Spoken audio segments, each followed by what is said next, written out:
नमस्कार।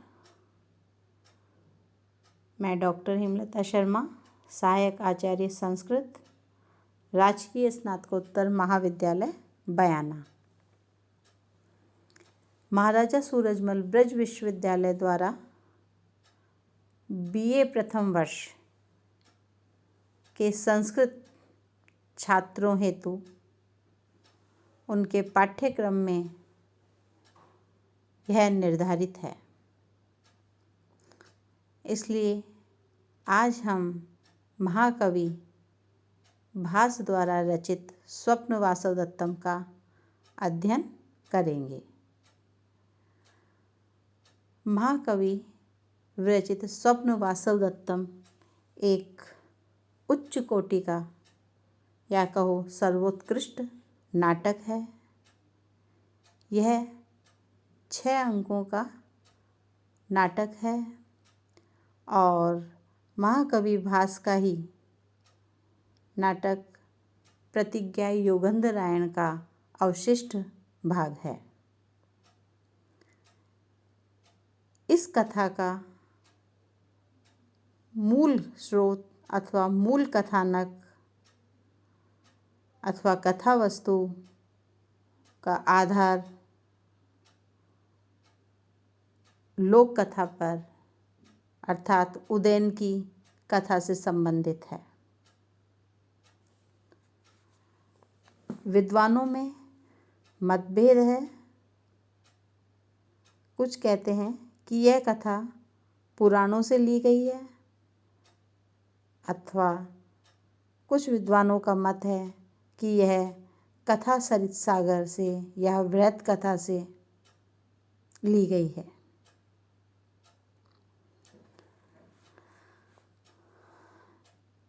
कथा सरित सागर में तथा भास के प्रतिज्ञा नाटक तथा स्वप्न वासवदत्तम में वर्णित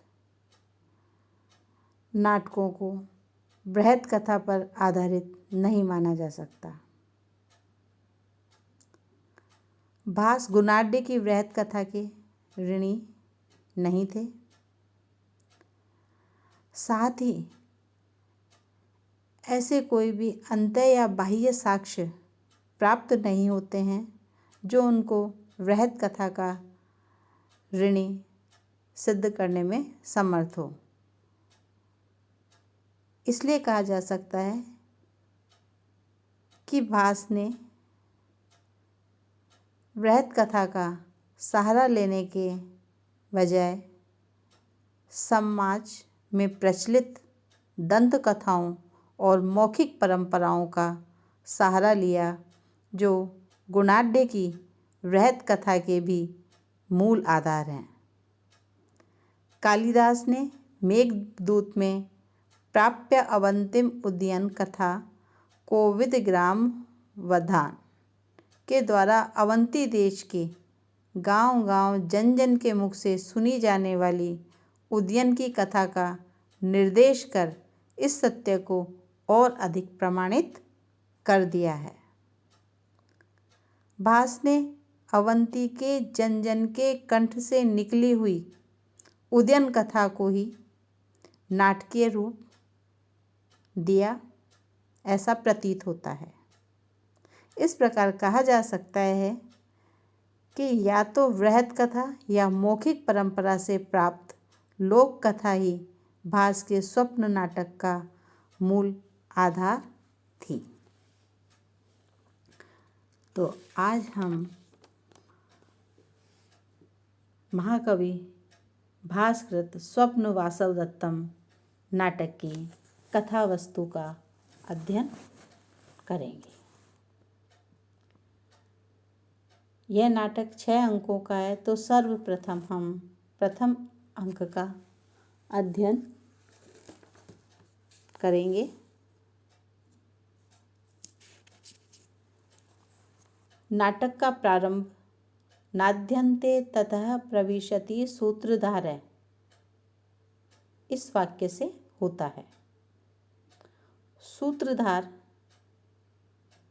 रंगमंच पर आकर प्रार्थना करता है, अर्थात ग्रंथ के प्रारंभ में मंगलाचरण का जो परंपरा है उसको यहाँ महाकवि भास ने भी उसका निर्वहन किया है। तो सर्वप्रथम बलराम जी की भुजाएं दर्शकों की रक्षा करे, इस श्लोक के माध्यम से या इस श्लोक के द्वारा यह जो स्वप्न वासव दत्तम ग्रंथ है प्रारंभ होता है।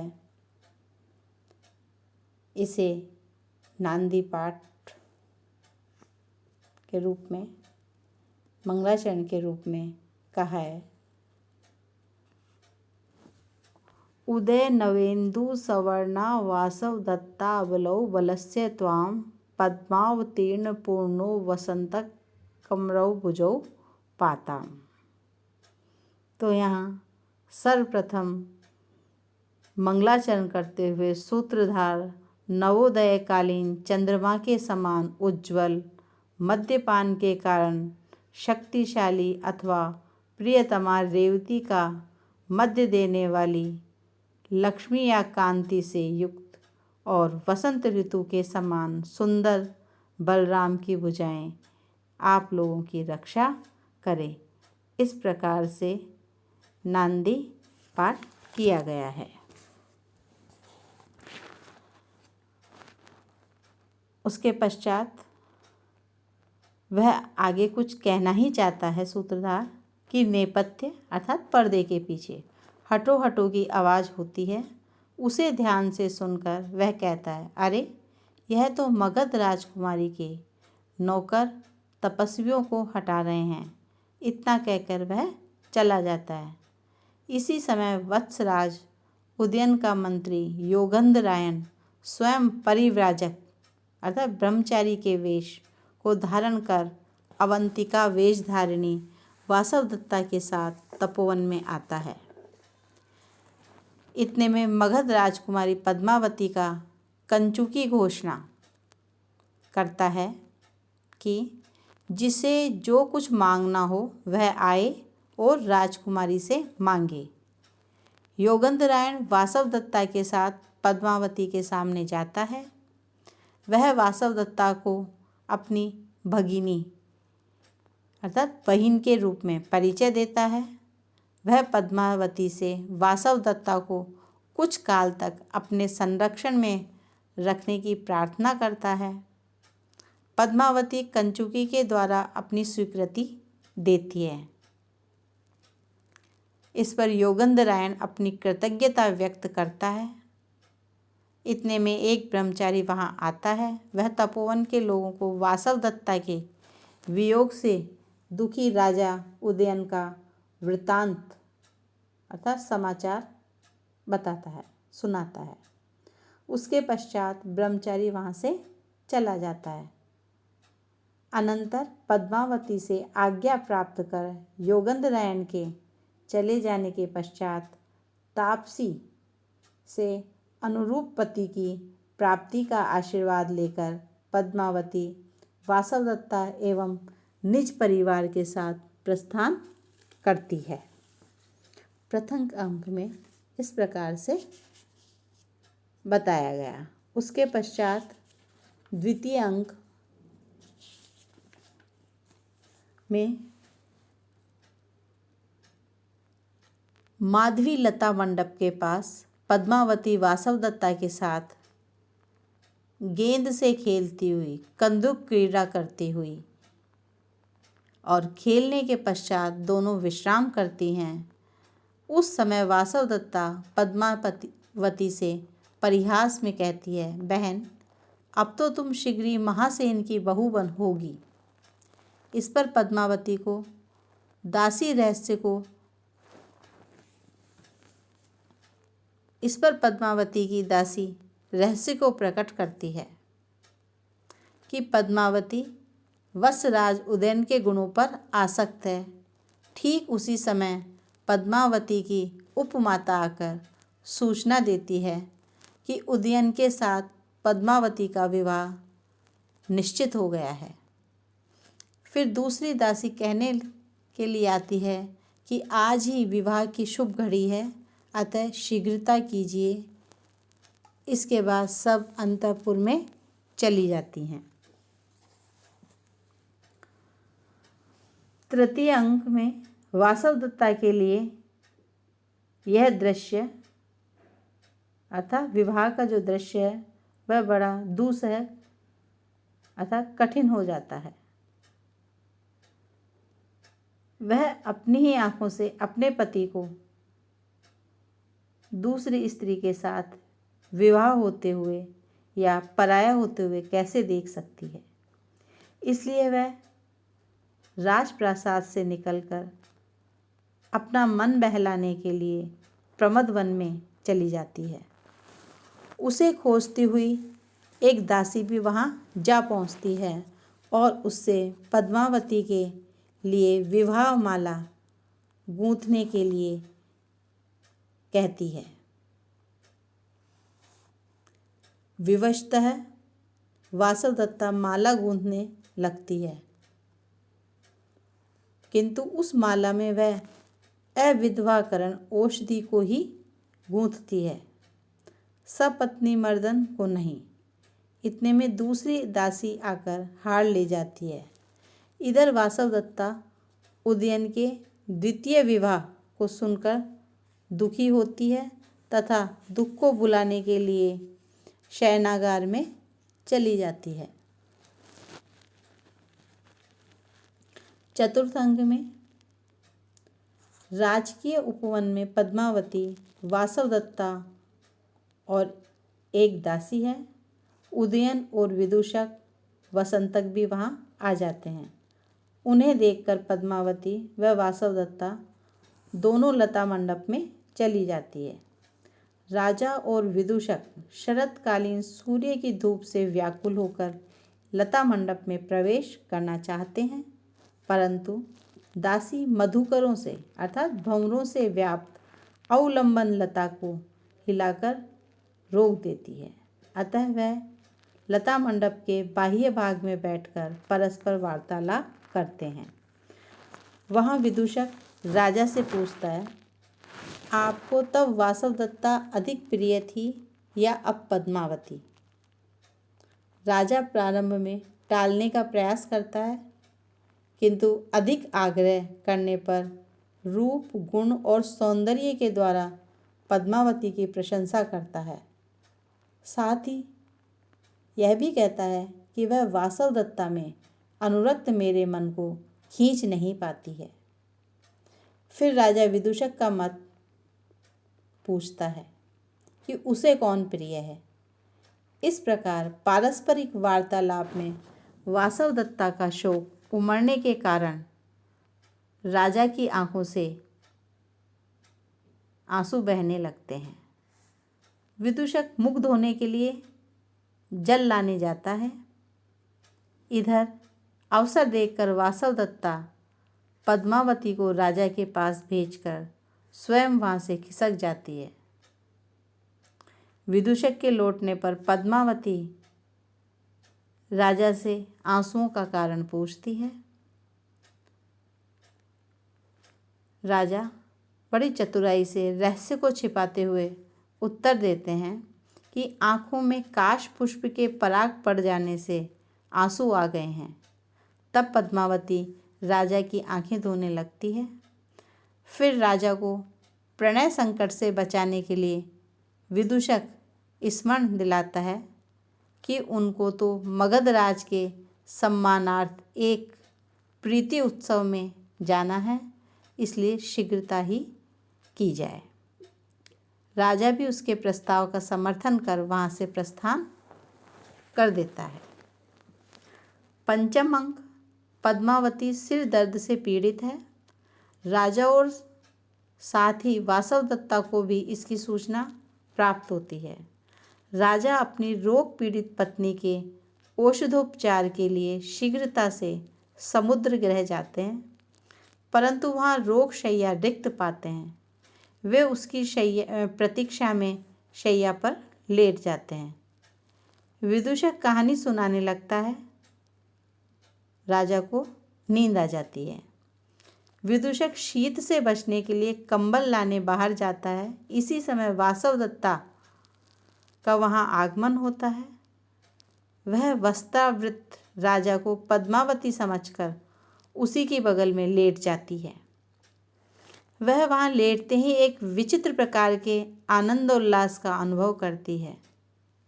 वह इसका कारण ढूंढना ही चाहती है कि राजा स्वप्न में वासवदत्ता का स्मरण करके कुछ बोलने लगता है। वासवदत्ता पलंग पर से उठ जाती है तथा अपने प्रियतम का मुंह निहारती हुई उसकी लटकती हुई भुजा को धीरे से शैया पर रखकर बाहर चली जाती है। प्रियतमा के हाथ का स्पर्श पाकर राजा उठ जाता है। तब उसे पकड़ने के लिए जाता है, परंतु दरवाजे से टकराकर गिर जाता है। इतने में विदूषक आ जाता है। राजा उसको सूचित करता है कि उसकी पत्नी वासवदत्ता जीवित है।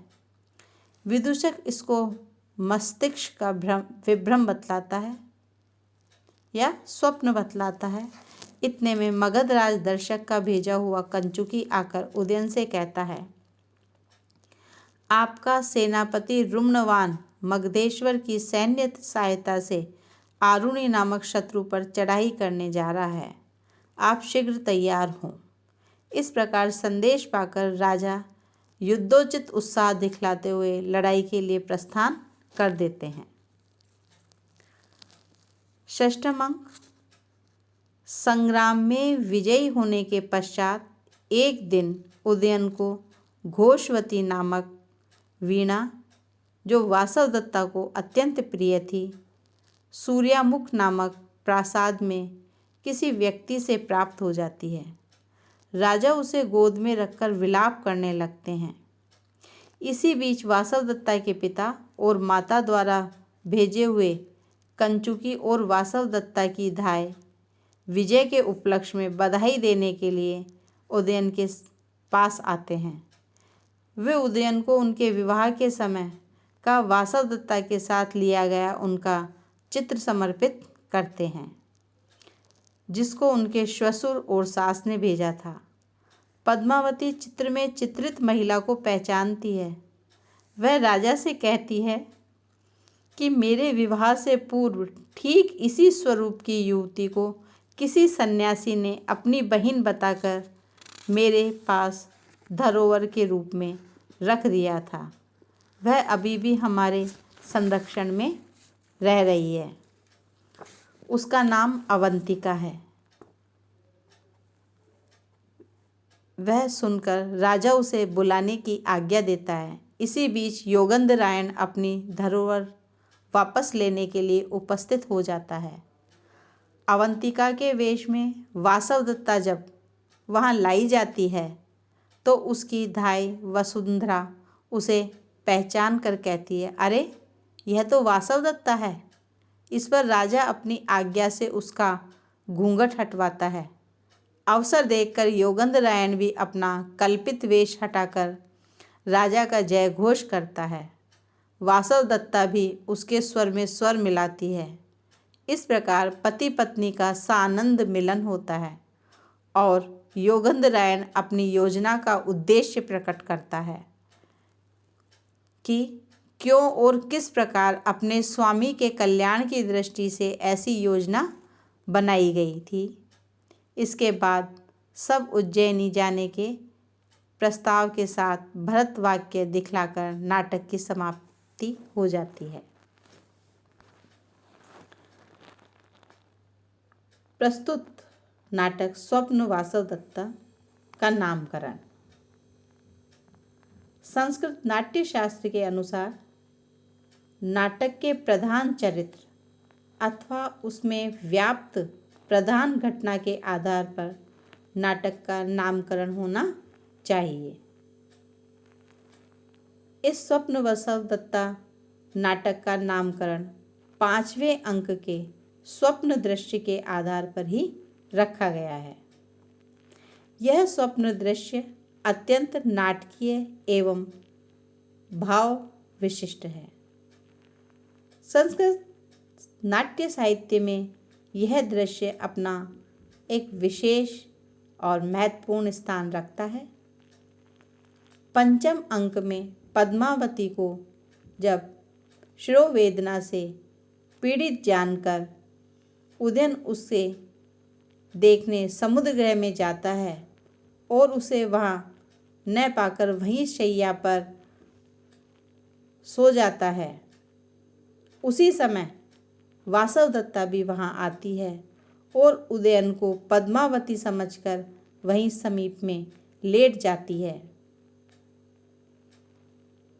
पर राजा को स्वप्न में बोलते सुन उसे पहचान कर वह वहाँ से चल देती है। राजा भी सहसा उठकर दौड़ता है पर दरवाजे से टकराकर गिर जाता है। यह घटना बड़ी ही सरस तथा रोचक और हृदयवर्जक है।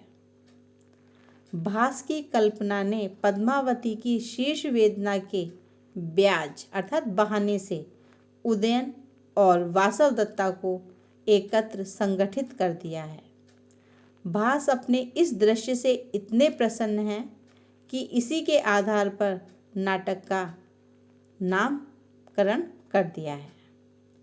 कुछ लोग इस नाटक के नामकरण के विषय में कहते हैं कि इसका नाम पद्मावती परिणय या उदयोदय होना चाहिए, परंतु आचार्य बलदेव उपाध्याय का मत है कि जो सरसता और कल्पना का प्रसाद स्वप्न दृश्य में है वह इस नाटक की आत्मा है और उस आधार पर यह नामकरण सर्वथा यथार्थ और उचित है।